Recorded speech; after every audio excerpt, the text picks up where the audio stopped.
August 15, 1943. The North Pacific. A wall of gray fog hangs over the Aleutian Islands, like a shroud pulled tight over the earth. Somewhere inside it, an island waits. 34,000 soldiers are coming for it. American infantrymen grip their rifles and stare into the gray nothing. Canadians check their bayonets.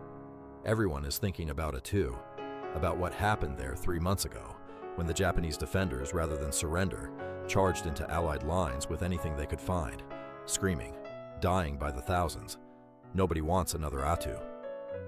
The boats hit the shore. Men pour out into the cold, and they begin to advance, carefully, through the tundra grass, through the fog, scanning every ridge, every black outcropping of volcanic rock, every shadowed tunnel entrance. They find nothing. No shots, no screams, no enemy, just cold campfires, empty tunnels, a few stray dogs blinking in the mist. 5,000 Japanese soldiers had been on Kiska Island. 3 weeks before the invasion, in 55 minutes, under the cover of the thickest fog the North Pacific could produce. Every single one of them vanished, and the Allies had absolutely no idea. To understand Kiska, you have to understand the Aleutians, a place that was never meant to be a battlefield. The Aleutian Island chain stretches 1,200 miles from the coast of Alaska westward toward Japan, a string of volcanic islands born from the collision of tectonic plates beneath the North Pacific. They are among the most inhospitable places on Earth. Sailors called this region the birthplace of winds. Williwaw storms, sudden hurricane-force gusts that appear from nowhere, can shatter a ship's superstructure or hurl a man off his feet with no warning. The fog comes in within minutes, turning visibility to zero. The average temperature in August is 40 degrees Fahrenheit. The tundra is thick, sucking mud. Rain falls sideways. The sun, when it appears at all, feels like a rumor. This is where World War II came to North America. On June 6, 1942, just 6 months after Pearl Harbor, roughly 550 Japanese Marines landed on Kiska Island. The next day, Attu Island, 200 miles to the west, fell as well. It was the first time since the War of 1812 that a foreign power had seized United States territory. The shock was immense. American newspapers, already reeling from Pearl Harbor, from the fall of the Philippines, from Bataan, struggled to explain to readers where on earth the Aleutians even were. But the strategic logic was clear to both sides. Whoever controlled these islands controlled the northern sea lanes of the Pacific. From Kiska, Japanese aircraft could threaten mainland Alaska. American planners feared a staging ground for attacks on Seattle, on Portland, on San Francisco. The Japanese moved fast to make Kiska into a fortress. They built a submarine base and a seaplane base in Kiska Harbor. They constructed an airfield. They dug, literally, into the island, carving tunnels through the volcanic rock for underground hospitals, barracks, and ammunition storage. At the peak of the occupation, more than 7,000 men called Kiska home. They positioned coastal defense guns with overlapping fields of fire. They layered anti-aircraft batteries at different altitudes to cover every approach. They built a small city on the edge of the world, and they intended to hold it. The Americans moved to take back their territory in the spring of 1943.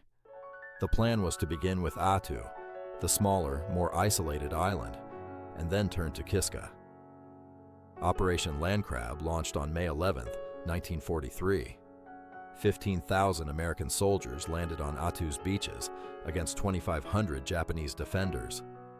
What followed was 18 days of hell. Cold, mud, frostbite, and an enemy that would not stop fighting. Every ridge required a fight. Every pass cost lives. American soldiers were falling not just to enemy fire, but to exposure. Feet rotting in waterlogged boots, hands too frozen to operate weapons. When the end came, it came in the most terrifying form the Pacific War had to offer. On the night of May 29th, the surviving Japanese troops, down to their last ammunition, their last food, launched a banzai charge. They overran American positions, broke through the lines, fought hand-to-hand with bayonets, with rifle butts, with bare hands. More than 2,000 Japanese soldiers died. Fewer than 30 were taken prisoner. American casualties, 549 dead, over 1,000 wounded. and more than 2,000 hospitalized for frostbite and exposure. On a per-soldier basis, Attu would have the second highest casualty rate of any American operation in the Pacific, exceeded only by Iwo Jima. When the planners began designing the Kiska operation, they had Attu burned into their memories. Kiska had far more defenders. Kiska had better fortifications. Kiska was going to be worse. Tokyo made its decision in late June 1943. There would be no second Attu. The Kiska garrison would not be ordered to die in place. They would be brought home. The man responsible for making this miracle happen was Rear Admiral Masatomi Kimura, a veteran naval officer operating from the Japanese base on Paramushiro Island in the Kuril Chain, 500 miles to the west. Kimura's fleet, 2 light cruisers and 10 destroyers, including the Shimakaze, the newest and most advanced destroyer in the Imperial Japanese Navy, the only one in the fleet equipped with radar, would have to thread a needle through an American naval blockade without being detected. The key, Kimura knew, was the fog. The Aleutian fog was a curse for everyone who sailed these waters. But used right, it could be a weapon. The first evacuation attempts began in late May, using submarines. Every other day, a Japanese submarine made the run to Kiska, surfacing briefly in the harbor, taking on as many men as it could carry, then diving back beneath the Allied patrols. It was slow, it was dangerous, and it worked. At first. Over 12 successful runs, submarines extracted roughly 820 men. Then the losses mounted. 3 submarines were sunk or went missing. By late June, the American patrols had learned the rhythms of the approach routes. The fog that had been protecting the submarines was no longer enough. On June 23, 1943, the submarine evacuation was called off. More than 5,000 men were still on Kiska, and time was running out. Then, on the night of July 27, 1943, the Americans did something that would change the course of the entire operation, and they didn't even know it. 80 miles west of Kiska, the radar operators aboard American battleships began picking up contacts. 7 of them. Ships. An enemy fleet. The order was given to open fire. American battleships opened up with their main guns, firing 518 14-inch shells into the darkness, into the fog. They hit nothing, because there was nothing there. The contacts were what radar operators call anomalous propagation. Radar waves bouncing off distant mountain ranges and volcanic islands, returning as ghost signals on the scope. The Navy had just spent a fortune in ammunition firing at a phantom fleet.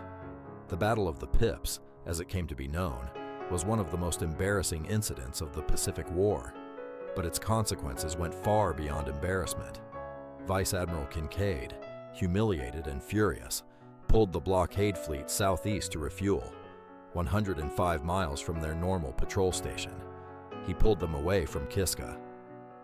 For 2 days, Kiska Harbor was unwatched. If the Battle of Kiska, the war against nobody, fascinate you, you're exactly where you need to be. Subscribe and hit the notification bell. We drop a new story every single week.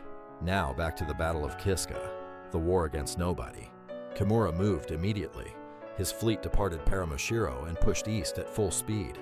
As the hours counted down, the Aleutian fog, the fog that had strangled this campaign for more than a year, rose around the fleet like a curtain drawn by a sympathetic hand. By midday on July 28th, it was impenetrable. Kimura ordered the final dash. The ships dropped anchor in Kiska Harbor at 3:30 in the afternoon on July 29th, 1943. The men were ready.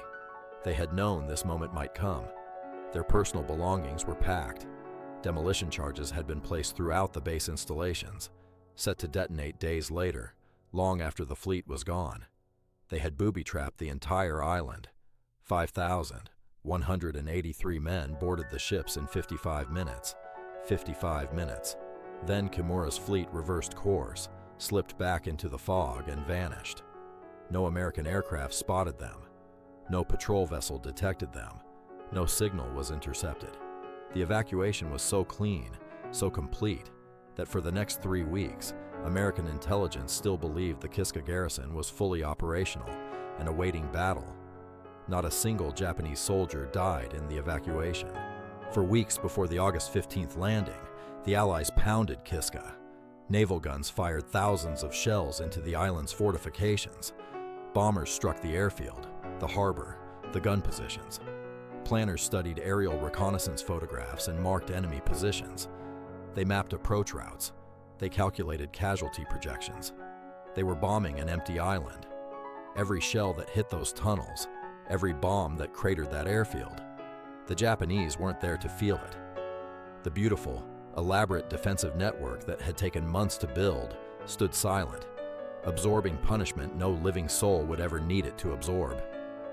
Meanwhile, 34,000 soldiers and their commanders were building themselves into a state of coiled, trained expectation. They had trained for another Attu. They had been briefed for another Attu. They were ready to pay another Attu's price. The first American troops stepped ashore on August 15, 1943. The Canadians followed on the 16th. They advanced inland through fog, so thick visibility was measured in yards. There was no fire from the ridges, no artillery, no machine guns, nothing. The silence was in some ways more terrifying than a firefight would have been. These were men whose nervous systems had been wound to the point of breaking by weeks of anticipation. Every shadow was a sniper.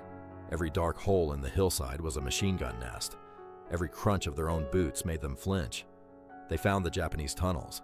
They found the underground hospitals, the storage rooms, the barracks, still stocked with equipment, with tools, with personal effects, cold cook fires, abandoned sake bottles, photographs, letters, military gear, the detritus of a garrison that had been here, fully real, fully present, and was now simply gone. And wandering through the abandoned camp, dogs, Japanese camp dogs, bewildered and hungry, who had been left behind when the ships departed. Allied soldiers found them blinking in the mist, tails wagging cautiously. The island was empty. 3 weeks, and not one American intelligence report had confirmed it. But the silence didn't hold. Because there was no enemy to fight, the men's fear had to go somewhere. And it went inward, into the fog, into the shapes moving through it that might be Japanese soldiers, into the sounds that might be ambushes. Trigger discipline, already stretched thin by weeks of anticipation, began to fray. American and Canadian units, moving through zero visibility fog on unfamiliar terrain, began firing on each other. The first incidents were small, single shots, panicked, then larger exchanges.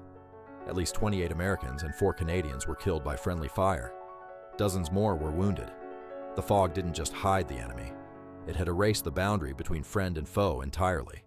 Years later, veterans would describe the particular horror of it. The relief of finding no Japanese, followed immediately by the realization that the man who just shot at you was wearing the same uniform you were. The Japanese had not left Kiska defenseless. They had left it dangerous. Before the last man boarded Kimura's ships, demolition teams moved through every installation, every tunnel, every storage room. They placed timed explosives set to detonate days into the future. They wired trip lines to grenades. They left pressure mines in paths and doorways. They turned their abandoned home into a weapon. Allied soldiers clearing the tunnels learned to move with excruciating care. The wrong footfall, the wrong door handle, the wrong seemingly abandoned piece of equipment could be the last thing a man ever did. 4 more soldiers were killed by Japanese booby traps. The toll from vehicle accidents, from accidental ammunition detonations in the cleared areas, from frostbite and exposure, added more. The island the Japanese had vacated was still trying to kill the men who had come to take it. The single deadliest moment of the entire Kiska operation happened not on the island, but 3 days after the landing, on the dark water surrounding it. USS Abner Read, destroyer number 526, had been on anti-submarine patrol off Kiska for 2 days. It was August 18th, 1:50 in the morning. The ship was making 5 knots, following a figure-8 patrol pattern. The night was dark. The fog was thick. There was no sign of the enemy, because there was no enemy. But the Japanese had seeded these waters with mines before they left, and one of those mines was waiting in the darkness, right where the Abner Read's course would take her. At 1:50, the ship was shaken by an explosion aft. The force blew the entire stern off the destroyer. Just gone. 71 sailors went with it. The stern sank in minutes, taking men to the bottom of the Bering Sea, still trying to understand what had happened to them. 47 more were wounded. The hull that remained was disabled and adrift, in danger of drifting onto more mines or onto the shore of the very island they had just secured. USS Bancroft arrived and pulled her clear. The tug USS Utah took her under tow to Adak for emergency repairs.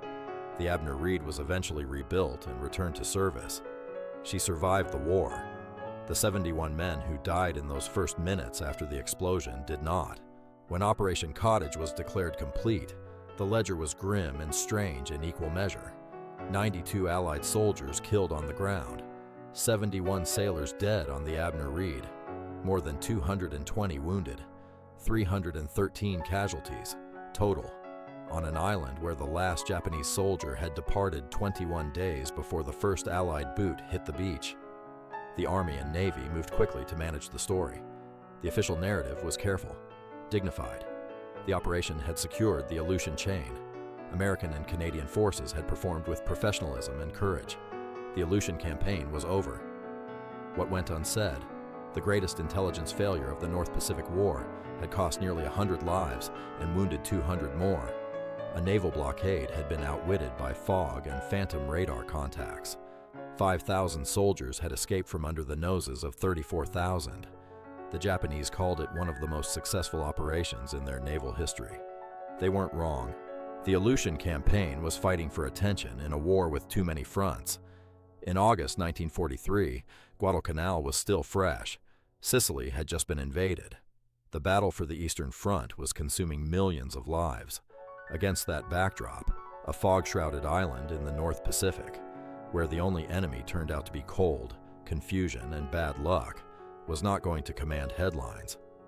Veterans of the Aleutian campaign came home to find that almost nobody knew where they'd been. They'd been promised one of the hardest fights of the Pacific. They'd gotten a ghost story. In Canada, the operation raised uncomfortable political questions. Kiska had been the first combat deployment of conscripted Canadian soldiers, a decision that sat at the center of Canada's bitter wartime conscription debate. The fact that those conscripts had been sent to fight an enemy that wasn't there only sharpened the absurdity. For the men who had been there, who had watched their friends die in the fog from friendly fire, who had found their comrades missing limbs from booby traps, who had heard the Abner Read's explosion in the dark water, it was not absurd at all. It was simply the worst kind of tragedy, death without the consolation of purpose. In 2018, 75 years after the stern of the Abner Read disappeared into the Bering Sea, a NOAA research vessel located it. It lay where it had fallen, on the floor of Kiska Harbor, resting quietly in the cold and the dark. Divers filmed it. The families of 71 sailors finally had a place in the ocean that was theirs.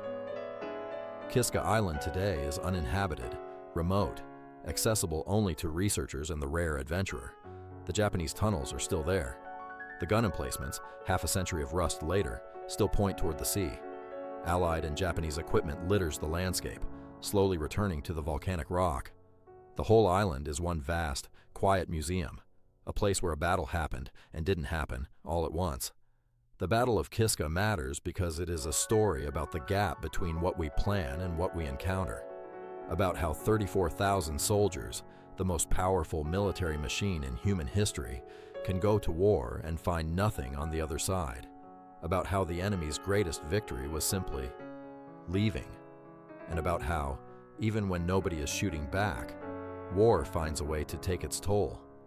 The fog had the last word. It always does in the Aleutians.